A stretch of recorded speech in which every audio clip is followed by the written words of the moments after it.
So one of the biggest things that people have trouble with when they start selling on Amazon or wanting to source online is that they can't understand why there are differences between prices on different items. So for instance, they don't understand why on Amazon I may have an item that is $20 for it, but on Walmart I can buy it for 3. And this kind of goes back to my economics background, and I think that understanding this before we get started into how to find the items will actually help a lot of you because the understanding really brings about kind of an acceptance of it, and it kind of lessens the fear through the purchasing process. So let's go through a few different scenarios of why there may be a price difference on one market and not the other. So say I am Walmart and I need to clear out space in my warehouse because we're getting a huge shipment of next season's items in. The first thing I'm going to do is try to clearance out those items so I can get the cash to invest in my new products. That'll cause a price drop.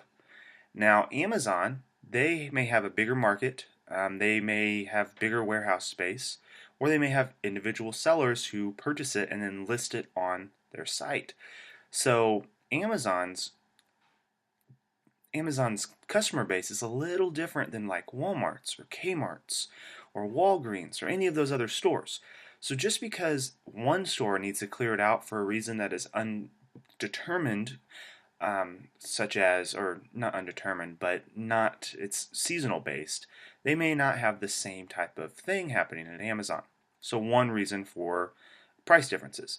The second thing is there's a difference in fulfillment services.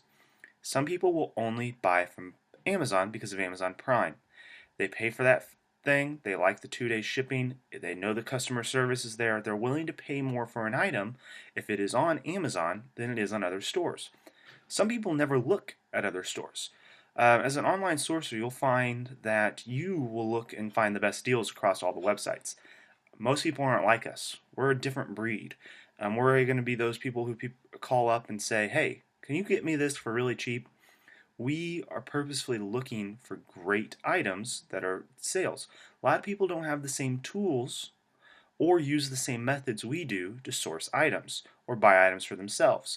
So, just because we know that there's an information difference from Walmart to Amazon doesn't mean the whole world knows that.